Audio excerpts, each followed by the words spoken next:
What's up, ladies and gentlemen? Welcome to the third episode of The War Room. I'm your host, Austin Mock. You can follow me at AMOC419 on socials. Obviously, it's on YouTube. If you could, please, shameless plug, like and subscribe to this channel. That would be great.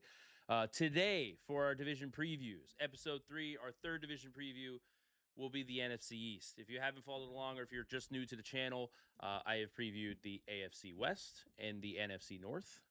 In the first two episodes. You can feel free to check those out after watching this one. So NFC East this week, very interesting division in my opinion, as they all are. It's the NFL. Nothing is not interesting in that league. I do think there's some opportunity in this division when it comes to the betting market. I think there's some underrated teams. I think there's some uncertainty that people are a little bit afraid to price into. So excited to break this one down. So yeah, let's get into it. NFC East preview. Gonna start with the Dallas Cowboys. I think the Cowboys did some good things in the draft. They acknowledged that the defense was a train wreck last year. They trade for Quinn Williams. They draft Caleb Downs. They get Malachi Lawrence. Trade for Sean Gary. I think there's some options on the defensive side of the ball for them to improve. I am a little concerned about how likely those improvements are. You're going with a lot of young players over Sean Gary, who's been banged up and just hasn't quite been the same player for them. Quinn Williams is awesome. Maybe, with Quinn Williams in the middle and Malachi Lawrence, that makes life easier for him off the edge. I'm a big fan of Donovan Ezaraku. I could see a big year out of him. Jayden Barham is an interesting piece. He could be a kind of a Swiss Army knife edge linebacker type. But Downs is the guy who's going to really have to piece that all together. He can help in the run game. He can help in near the line of scrimmage. He can help in coverage. Whatever you need him to do, that's kind of what he was built as with this as a generational safety prospect. He's going to have to be the guy though that kind of like comes in as like a stud right away. And then if you're telling me that he's a stud, with Quinn and Williams, if you can get a little bit out of that committee of pass rushers, if you get something out of them, because Quinn Williams is so good, now you kind of get some pieces together that, okay, this could be an average defense. And that's all you need. You only need this defense to be average. The offense is going to be good enough. Do I see this defense being top 10? Probably not. That'd be a pretty big surprise. But with how good this offense is, Dak Prescott, CD Lamb, George Pickens, I think they'll be able to survive an average defense. I don't know, if they can only get to about 20th, 22nd in the league, that's a concern for me. And it's entirely possible when you're banking on some rookies and some kind of non-stars. That's entirely possible here. So as we look at their win total here, over 9.5 at plus 100, under is minus 120. I think that's pretty fairly priced. I have them at 9.2. Most likely record of 9-8. Their division odds here are something that's going to be a theme here with the Cowboys. I'm pretty much on mark with them.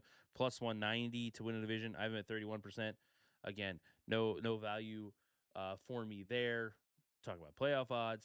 The Cowboys are sitting at minus 105 to yes, minus 115 to no. I have them at 49% to make the playoffs as it stands. So just overall, this just is not a team that I think this is a team that's priced appropriately in the market. I'm not going to be someone who's like selling you something that's not there. There's just nothing for me to do with the Cowboys this year in terms of the in the betting market. 4.3 implied percentage at 22 to 1 to make the Super Bowl. I have that between 2 and 3%. So no value whatsoever in the Super Bowl market here. So I think everybody's pretty. I think there's pretty much a consensus lean out there, or consensus narrative of what the Cowboys are. Whether you're, a regular media member, traditional media member, someone who's more analytical and modeling like I am, people in the betting space, whatever it is, I think it's, hey, this offense is going to be pretty good. The defense was pretty bad, but they did attempt and they made some moves that could make it better. But how good it can be, we're still not sure. I do think the ceiling for this defense feels like an average-ish unit. So I think that's a pretty fair expectation of the Cowboys. Looking at their schedule, theme for the NFC East is they have to play the NFC West and the AFC South. Obviously, that's not very easy. What I think hurts Dallas is they get Baltimore in the cross because the second place teams. They get Tampa Bay, which I don't think is a super tough game, but like if you wanted to play Tampa Bay or Carolina, you're probably picking Carolina, so they lost out on that one. And then they do get the Colts, or no, sorry, that's AFC South. Who am I missing here? No one. I think I got them all. Oh, Houston. They got to put, or no, Houston's in the AFC South too. I don't know who I'm missing it. Can't see it right now, but that's a tough schedule.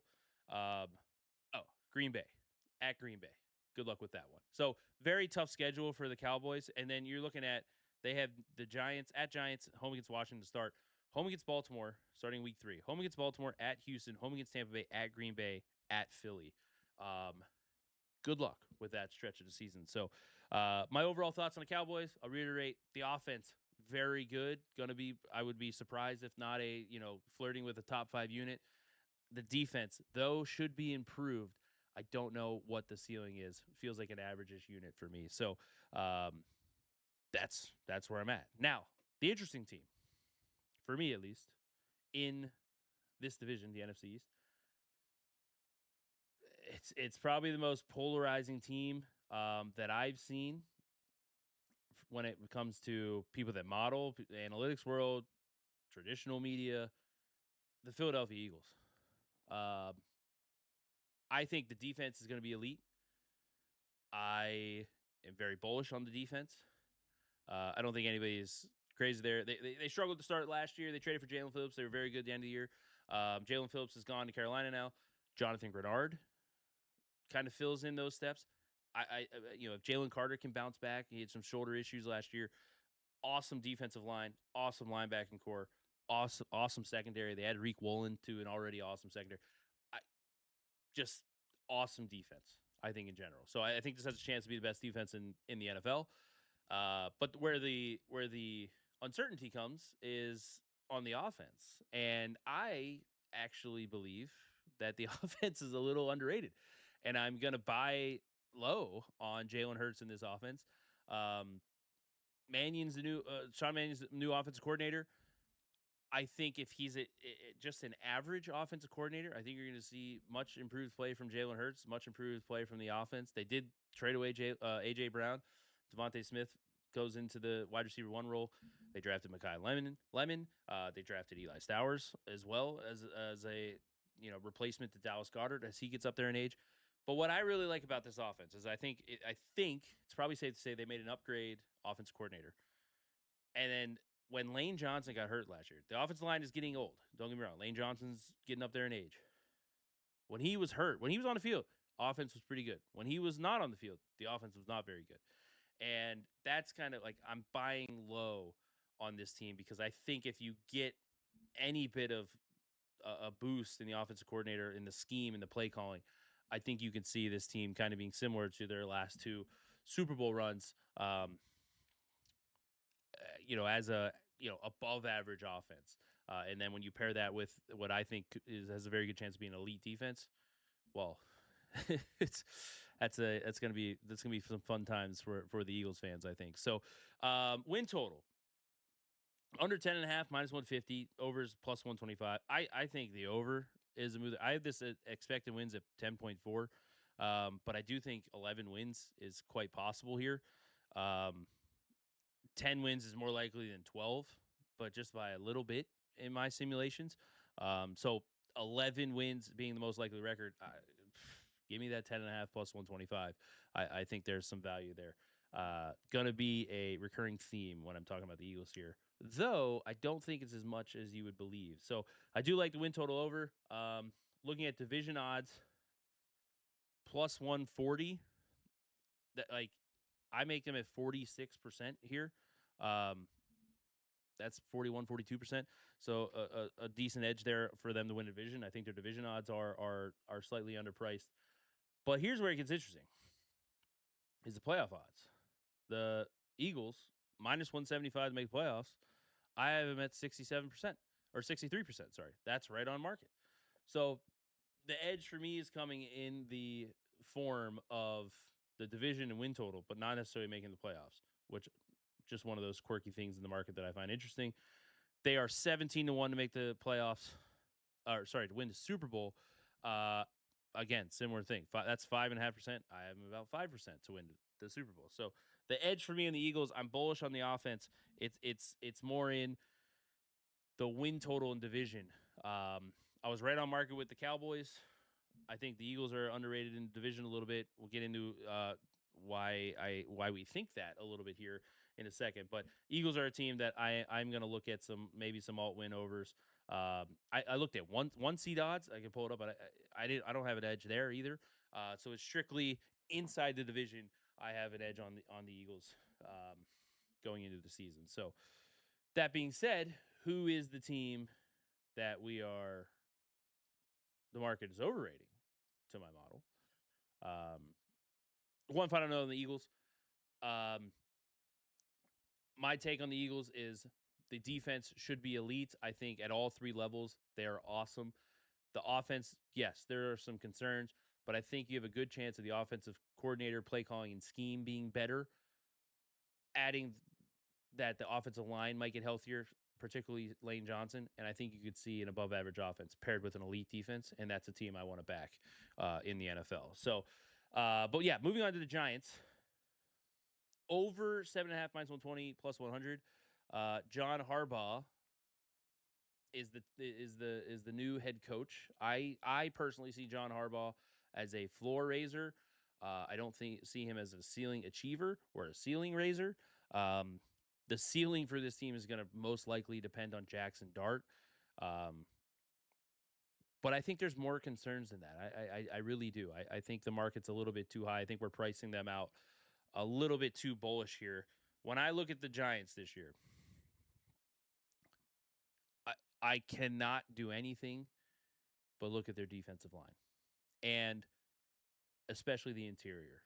And so I ask myself, is Shelby Harris, Darius Alexander, DJ Reader a unit that's going to be able to stop the run? They couldn't stop the run last year.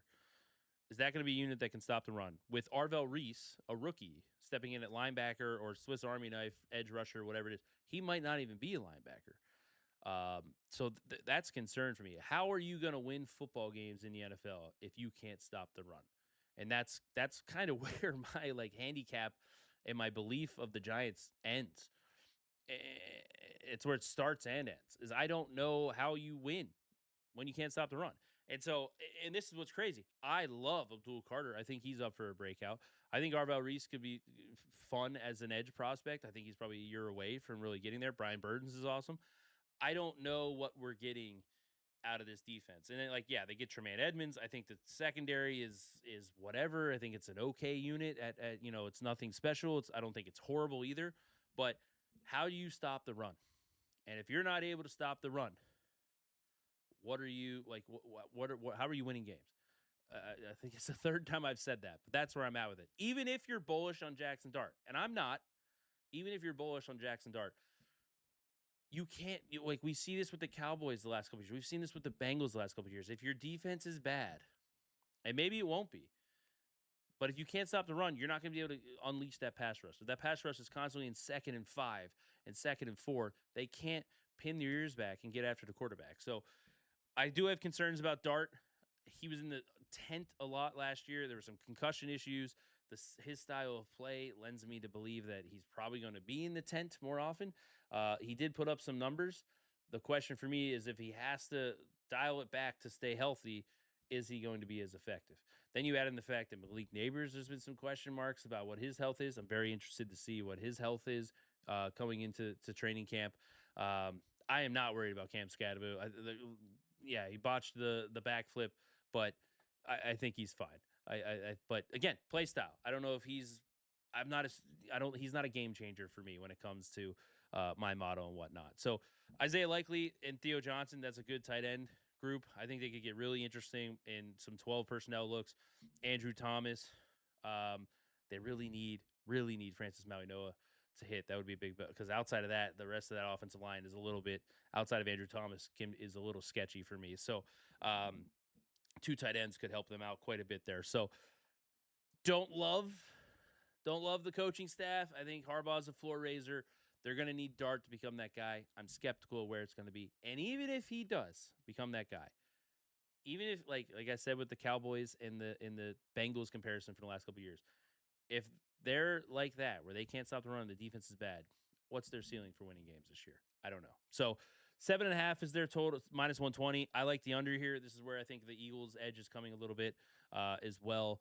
Is I think the Giants are getting just priced too favorably in the market for me. I have them under 7 wins, so I would like the under. I actually, the way that I kind of would look at this, because I'm not a huge Jameis Winston fan as a backup either, is maybe some alt unders with the Giants, like an under 6.5. We could look at some of those. I think that's probably where I like there, because it's tough when you bet like the Giants and the Eagles, like one of them that wins over, the other one wins under. It gets a little, you're almost like betting the same edge twice there for me. So I think that's kind of where I would look a little bit with the Giants.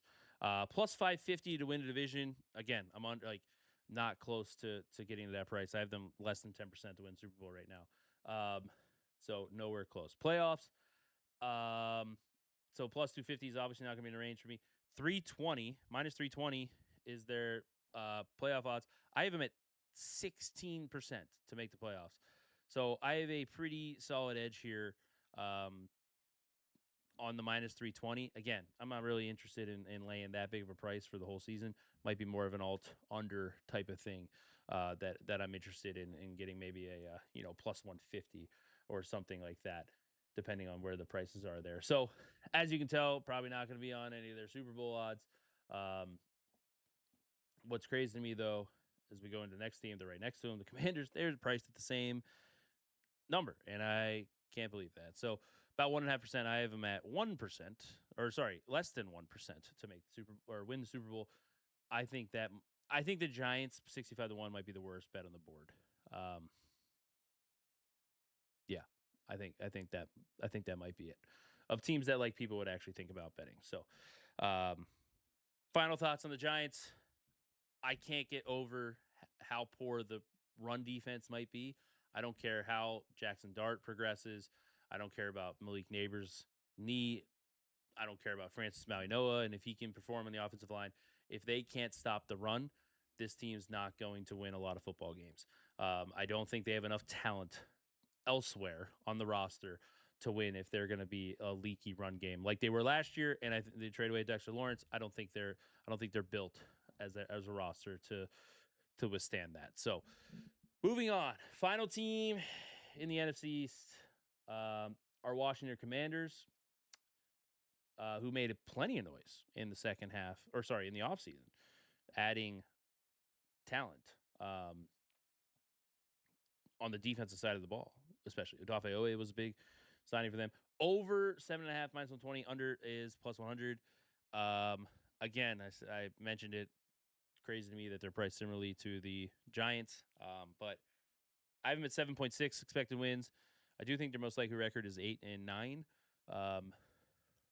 So not really, hopping on this minus 120 or anything like that. Just kind of giving my thoughts of, or my model's output of where their win total is going to be. The thing that I don't love about the Commanders, and I'm pretty much on market with them, so I don't have too much of an opinion. I was not super high on Jayden Daniels after year one. Very good, but I wasn't as high as most, I should say. I thought a lot of it came down to fourth down, high leverage plays that all went their way. There was going to be some regression to the mean. I think we saw that. Then we saw the injuries creep up. That was the pre-draft concerns with Jayden Daniels. Was he going to be able to play the style of football that he needs to play to be super effective and be able to hold up? And it did not work out last year. On the defensive side of the ball, because I'm worried about the offense, it's not just Jayden Daniels. I think the wide receiver core is weak. I don't really love the running back room. I think the offensive line is, it could be solid. It could be good even. But I can't say that I'm like jumping up and down about that unit. The defense, though, even with the pieces they added, I don't know what this like. They're kind of like the Cowboys without the guarantee of the good offense in a way. Like Odafe Owe is fine. I don't think he's a game changer. like Settle, Kinlaw, Payne is like an okay like the defensive line's solid. Dorrance Armstrong's getting up, he's injured, getting up there in age. Like what? I don't know where we're at. Leo Chenal, I think, is a solid, signing linebacker next to Sonny Styles. They really, really, really need Sonny Styles to be great. I don't love picking a linebacker at that position or at that draft pick, but they really need him to be great, like immediately. That can kind of change some things. But even if that happens, Amos, and Mike Sainristil in the secondary, just not a unit that's moving the needle for me. Even with Sonny Styles being great, what is the ceiling for this defense? And it feels average-ish for me. And if you're talking like an average to below average defense paired with an above average offense, you're just getting an average team. And when you play the NFC West, there's just not a lot of wins on the schedule. They start with at Philly, at Dallas, and home against Seattle. So right off the bat, boom. Week 6, they have their bye week in week 7, but 6, 8, and 9, they have at San Fran, home against Philly, home against the Rams. So in those first, 8 games? First 8 games, and they have home against Indy and home against the Giants in between there. I think those will be the only 2 games they're favored in. 2 and 6 is entirely possible. 3 and 5 is there. So you start getting into where are the wins here? Going into the second half of the year, they have to play the Bengals. So they are the team that I don't know what the ceiling is for them. And I didn't mention this earlier, but the one like the Eagles had to play the Steelers. They have to play the Panthers. So like they got these benefits of the first place teams. Whereas I think this is where the other teams in the division are playing tougher teams, especially the Commanders and Cowboys, just because of the weird division flukes we got last year. I think with the Panthers and Steelers winning their respective divisions. So yeah, nothing on the money or win total for me with the Commanders. If we go to their division price plus 500, I said it again. Like I have them at 16%, so I'm right on market there. I still don't know why they're being. I don't agree that they're priced similarly to the Giants. They're plus 210 to make the playoffs. That's at 32%. I have them at 29. So again, nothing there for me, and nothing on the no either at the minus 260. That's too rich for me as well. So just on market with them, and the Cowboys, and I'm lower on the Giants and higher on the Eagles. So my final thoughts on the Commanders: I think the offense can be an above average unit. I just have concerns about the wide receiver core. I still have concerns about what Jayden Daniels can be on a week to week basis in the NFL. But the defense is where I don't think the offense can carry the defense enough. Even with all the additions they made in the offseason, I don't think the defense will be anything more than an average unit, and I don't think the offense is good enough to carry them to a playoff bid. So, but yeah, that's it for me with the NFC East preview from the War Room. A little bit shorter today. I'm playing around with trying to see what works. Half hour might be a little bit too long. We'll see. But yeah, that was a quick one. We have about a month and a half. Training camp start next week. Month and a half till real games get underway for us here. So end of summer here. World Cup's over. We're turning towards football season. So again, if you could please like and subscribe to the channel. Leave your comments down below. That's a good way to get the algorithm pumping the channel out to people who don't follow me. Comment if you agree with my Eagles take, my Giants take, any of the takes. If you think that the Cowboys are really good, Commanders are going to be really bad, leave a comment below. I'll be happy to talk in the comments with you. So, yeah, next week again. If you haven't watched AFC East West preview, NFC North preview already out on the channel, AMOG419 on all socials, and we'll be back again next Thursday with another video. Previewing another division. I don't know which one we're doing yet, but we got 5 left. We'll be at the halfway mark after the next one. So thanks for watching. I appreciate it. Like and subscribe. And until next time, enjoy the rest of your week.